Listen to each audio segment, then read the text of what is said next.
네, 계절이 바뀌면 산천초목의 색들이 변하는 것을 우리가 볼 수가 있습니다.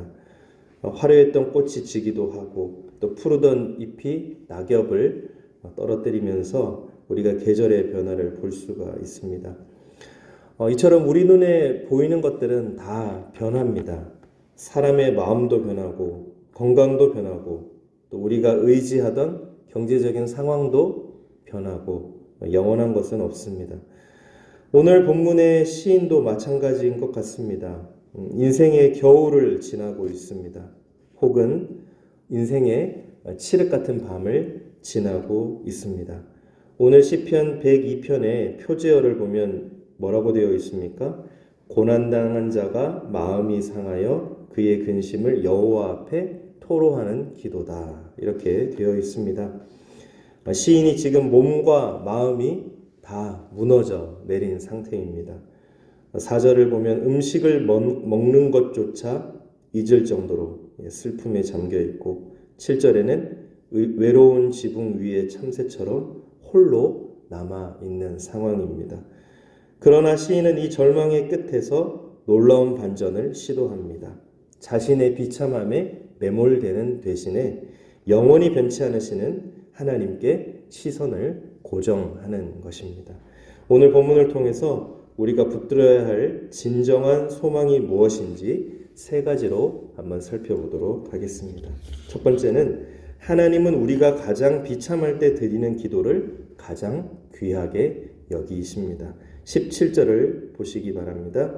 여호와께서 빈궁한 자의 기도를 돌아보시며 그들의 기도를 멸시하지 아니하셨도다. 여기서 빈궁한 자라는 것은 어떤 단순히 경제적으로 어려운 상황, 가난한 상태 그런 것을 넘어서 벌거숭이 나무처럼 아무것도 보호막이 없는 그런 상태를 뜻합니다. 세상은 힘 있는 자의 목소리에 귀를 기울입니다. 영향력 있는 사람의 부탁은 거절하기 어렵지만 아무것도 가진 것 없는 자의 호소는 쉽게 무시당하기 일쑤입니다. 그러나 하나님은 다릅니다. 하나님은 우리가 빈궁한 자가 되었을 때, 즉 내 힘으로 아무것도 할 수 없음을 고백하며 엎드릴 때 비로소 우리의 기도를 돌아보십니다. 이 구원의 소식은 당대에만 머물지 않습니다. 18절은 이 일이 뭐라고 기록하고 있습니까? 장래 세대를 위하여 기록될 것이다 라고 말씀하십니다. 우리가 고난 속에서 응답받은 기록은 다음 세대에게 하나님이 살아계시다라는 가장 강력한 증거가 됩니다. 지금 저와 여러분들이 겪고 있는 어려움, 또 눈물의 골짜기, 그리고 그곳에서 드리는 기도는 가장 강력한 기도이고 절대로 결코 헛되지 않다는 것을 말씀하고 있습니다. 하나님은 하늘 성소에서 굽어 살피시며 19절에 되어 있죠. 여호와께서 그의 높은 성소에서 굽어 보시며 또 갇힌 자의 탄식을 들으시고 죽기로 정해진 자를 해방하시는 분이십니다.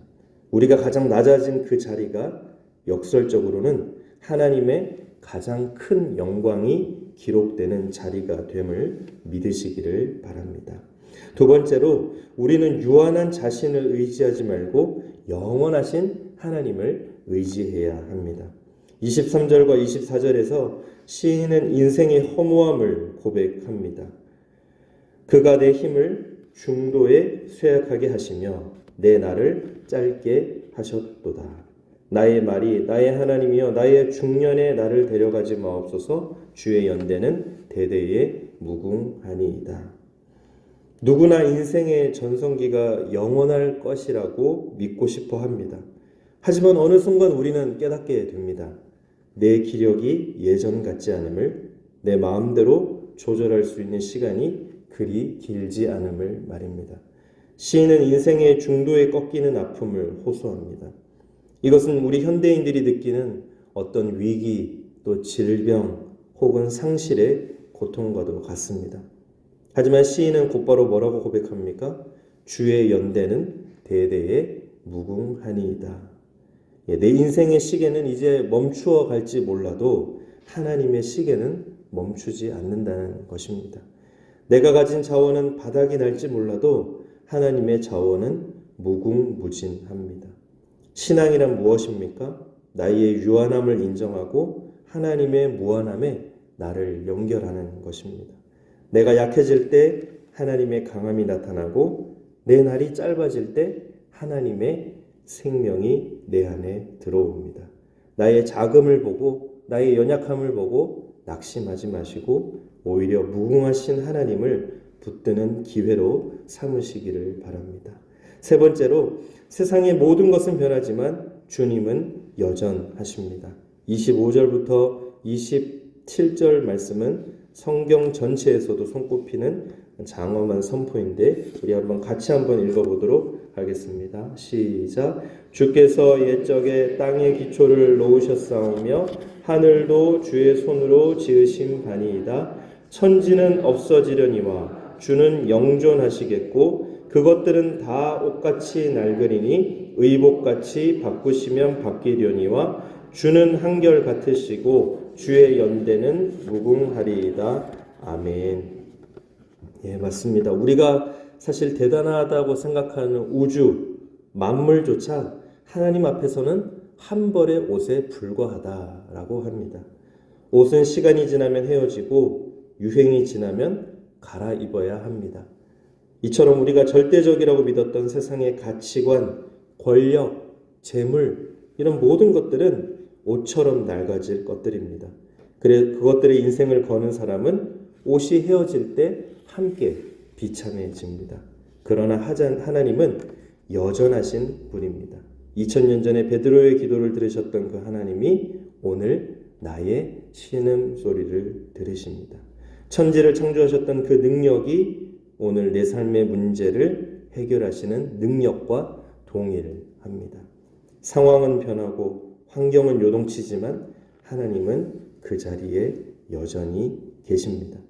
풍랑이는 바다 위에서 배가 안전하려면 변하는 파도가 아니라 변하지 않는 바닥에 닻을 내려야 합니다. 저와 여러분의 인생이라는 배는 어디에 닻을 내리고 있습니까? 옷처럼 낡아질 세상의 성공입니까? 아니면 여전하신 하나님의 약속입니까? 영원한 기초 위에 서는 자만이 폭풍우 속에서도 평안을 누릴 수가 있습니다. 사랑하는 성도 여러분, 오늘 말씀의 결론인 28절을 보시기 바랍니다. 주의 종들의 자손은 항상 안전히 거주하고 그의 후손은 주 앞에 굳게 서리이다. 아멘. 이제 시인은 개인의 고통으로, 개인의 아픔으로 기도를 시작했지만 마지막에는 뭐라고 고백합니까? 공동체와 후손의 소망으로 끝을 맺고 있습니다.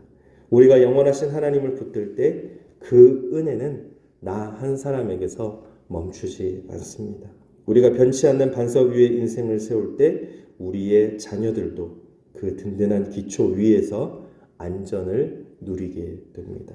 세상이 아무리 험해지고 가치관이 혼란스러워져도 하나님 앞에 굳게 서는 자손들이 일어날 것입니다. 지금 인생의 고난 한복판에 서 계십니까? 또는 내가 낡아지고 쇠약해지는 것 같아서 두려우십니까? 기억하시기 바랍니다. 세상은 옷처럼 낡아지지만 우리 주님은 여전하십니다. 그 여전하신 주님이 우리의 아버지가 되십니다.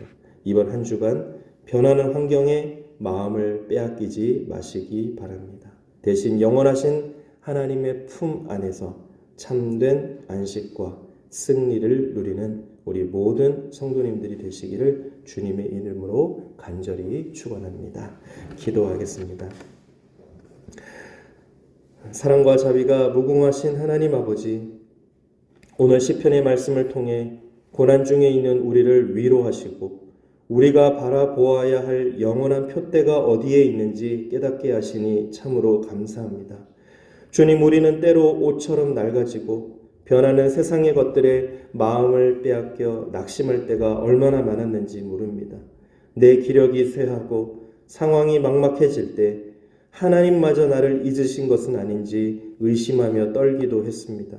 그러나 오늘 말씀을 통해 우리 하나님은 결코 빈궁한 자의 기도를 멸시하지 않으시며 도리어 그 눈물을 보석처럼 귀하게 여기시고 장래 세대를 위한 소망의 기록으로 남기시는 분임을 믿음으로 고백합니다. 천지는 없어지고 의복처럼 낡아질지라도 오직 주님만은 여전하시며 주의 연대는 무궁하십니다. 이 변치 않는 진리 위에 우리의 인생을 다시 세우게 하옵소서. 흔들리는 세상 속에서 변하지 않는 주님의 약속을 인생의 닻으로 삼아 어떤 풍랑 속에서도 요동치 않는 평안을 누리게 하여 주시옵소서.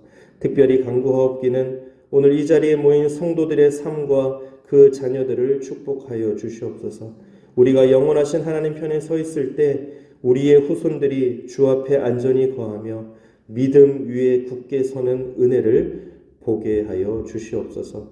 우리의 연약함이 하나님의 전능하심을 경험하는 통로가 되게 하시고 우리의 짧은 인생이 하나님의 영원한 나라에 귀하게 쓰임받게 하여 주시옵소서. 우리 삶의 영원한 반석이 되시는 예수 그리스도의 이름으로 간절히 기도드립니다. 아멘.